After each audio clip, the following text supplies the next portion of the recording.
Subscriber की भेजी सच्ची और डरावनी कहानी लेकर आया हूँ। ये कहानी मुझे मेरे सब्सक्राइबर भाई अमित जी ने भेजी है। अब मैं आपको कहानी अमित जी के पॉइंट ऑफ व्यू से सुनाऊंगा। ये जो बात मैं आपको बताने जा रहा हूँ वो कोई कहानी नहीं, बल्कि मेरे छोटे भाई के साथ घटी एक सच्ची आप बीती है। मेरा नाम अमित है। बात साल 2010 अप्रैल की है।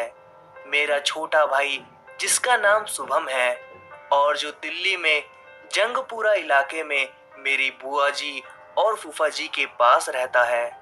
मेरे फूफा जी दिल्ली में जॉब करते हैं और उन्होंने वहीं अपना मकान भी लिया हुआ है। वो यहाँ 20 साल से हैं। असल में मेरे दिल्ली में दो जुड़वा भाई हैं जिनके जन्म के टाइम मेरी मम्मी हमें छोड़कर भगवान के पास चली गई थी और उनकी पालन पोषण की जिम्मेदारी मेरे पापा पर आ गई थी। उसी वजह से मेरी बुआ जी ने उनका पालन पोषण किया, जिनका हम एहसान कभी नहीं भुला सकते। वैसे वो मेरे दोनों भाई आज भी उन्हीं के पास हैं। खैर कहानी पर आते हैं। 2 अप्रैल 2010 को मेरे भाई ने 8वीं पास की और छुट्टियों में मेरे फूफा जी के गांव अलीगढ़ के किसी कस्बे में जिसका नाम नया बांस है वहां पर गया था। वो दोपहर का समय था।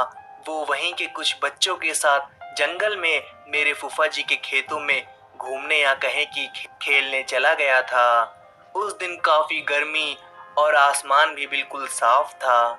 जब सभी बच्चे वहां खेल रहे थे, अचानक से एक धूल भरा तेज हवा का गुब्बारा वहां से गुजरा। यह देखकर सभी बच्चे एक तरफ हट गए, लेकिन इस तरह का गुब्बारा देखकर मेरे भाई वहीं खड़ा रह गया और हंसने लगा और जोर से कहने लगा, हा हा हा, ये क्या भागा जा रहा है। इतना कहते ही वो हवा का धूल भरा गुब्बारा वापस आने लगा और मेरे भाई के सर के ऊपर जाकर तेजी से घूमने लगा, जिससे मेरा भाई बेहोश हो गया। यह देखकर सभी बच्चे घबरा गए और गांव की तरफ भागने लगे। वो वहां से मेरे फूफा जी और उनके भाइयों को बुला लाए। अब वो लोग उसको उठा के घर ले गए और डॉक्टर को बुला लाए, लेकिन उसको कोई फायदा ना होता देख उसको हॉस्पिटल में एडमिट करा दिया गया। वहां वो होश में तो आ गया, पागल की तरह से हरकत करने लगा। मेरे फूफा जी ने सोचा कि शायद तेज धूप में खेलने की वजह से दिमाग में गर्मी चढ़ गई है, इसी वजह से वो ऐसा कर रहा है। फिर उसको कई दिमाग वाले डॉक्टरों को भी दिखाया गया, लेकिन परिणाम वही 0 था। कुछ गांव के बुजुर्गों ने कहा इसको वैसे भी दिखा लो, शायद कुछ ऊपरी तो नहीं है। मेरे फूफा जी इन चीजों मतलब कि भूत प्रेतों को नहीं मानते थे, पर सभी जगह से 0 रिजल्ट आने पर अब वो तैयार हो गए। अब उसको अलीगढ़ में ही एक बाबा जो काफी बूढ़े हो गए थे उनको दिखाया गया। उन्होंने देखते ही बता दिया कि यह एक हवा के घेरे में आ गया था, उससे ही यह सब हो रहा है।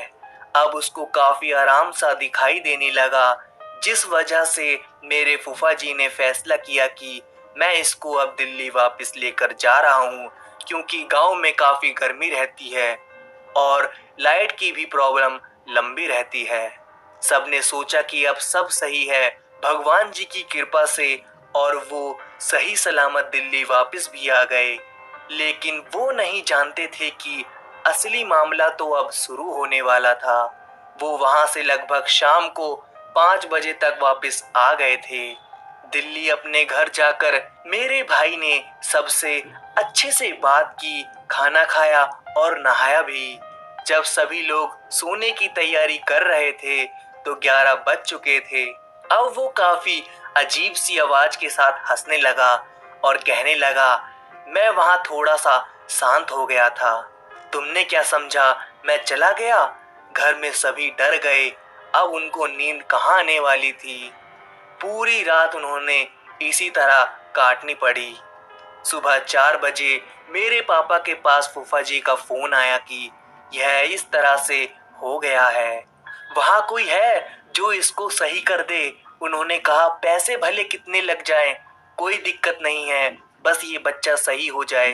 अब मेरे पापा और मेरे चाचा सुबह 4:30 पर घर से एक गाड़ी बुक करके दिल्ली निकल लिए। हम लगभग 1 घंटे में बुआ जी के घर पहुंच गए।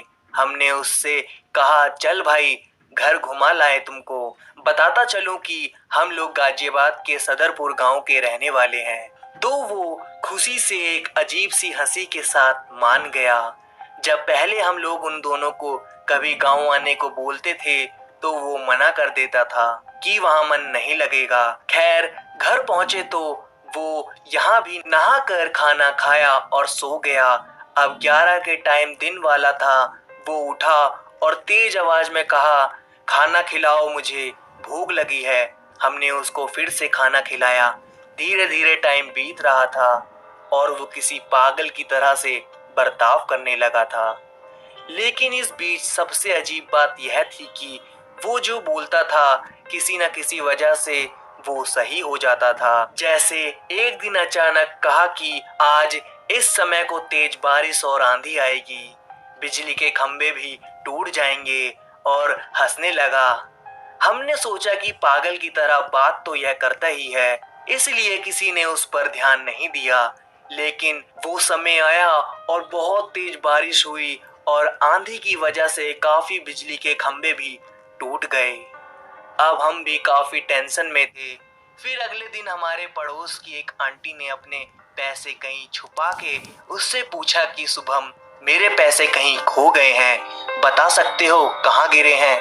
इतना सुनते ही वो काफी नाराज हो गया और बोला कि मुझसे मजाक कर रही है तू, खुद जानकर तूने पैसे अपनी अलमारी के कपड़ों में छुपाए हैं और मुझे आजमाना चाहती है। चली जा मेरी नजरों से दूर।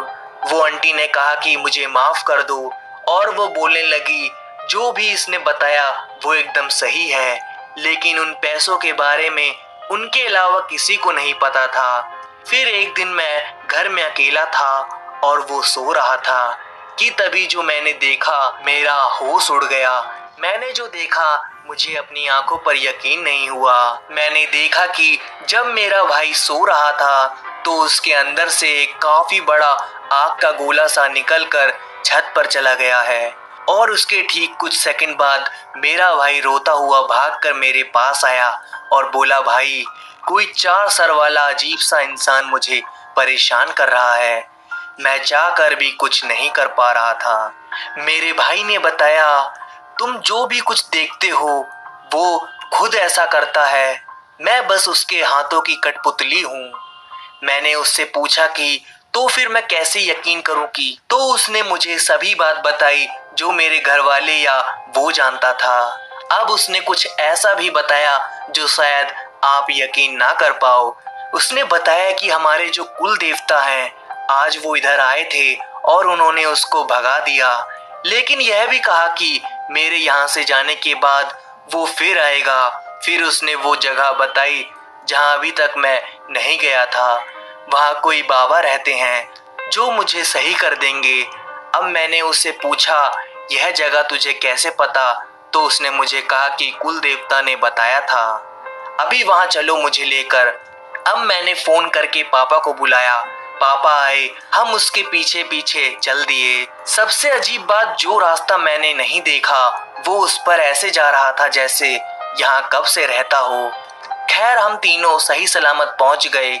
वहाँ एक बड़ी सी मूंछों वाले बाबा थे। उन्होंने हमें वहाँ जाते ही सब कुछ बता दिया और जो बात मेरे भाई ने मुझे बताई थी 4 सर वाले किसी अजीब से इंसान के बारे में, बाबा ने भी वही बताया बिना पूछे और कहा कि वो एक जिन है जो उस हवा के गुब्बारे में घूम रहा था। उसको इसका टोकना पसंद नहीं आया और इसके पीछे पड़ गया। फिर बाबा ने झाड़ फूक करके बाद में एक ताबीज दिया और कहा इसको अपने से कभी अलग मत करना। वैसे तो मेरा भाई बिल्कुल सही है और वापस दिल्ली में रहता है, पर कुछ बात जो मुझे आज भी अजीब लगती हैं वो ये कि अभी भी जब मैं अपने भाई को अकेले में देखता हूँ तो उसकी हल्की सी वही हंसी महसूस करता हूँ।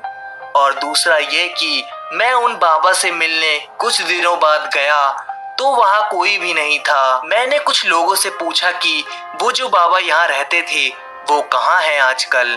लोगों की बात सुनकर दिमाग हिल गया। सभी का जवाब था, कौन से बाबा, ये जगह तो पिछले 10 या 11 साल से खाली पड़ी है। तो दोस्तों, कैसी लगी आपको अमित जी की कहानी? दोस्तों, अगर आपको ये स्टोरी अच्छी लगी हो तो प्लीज़ लाइक कर दीजिए, और अभी तक आपने मेरा चैनल सब्सक्राइब नहीं किया है तो सब्सक्राइब कर लीजिए।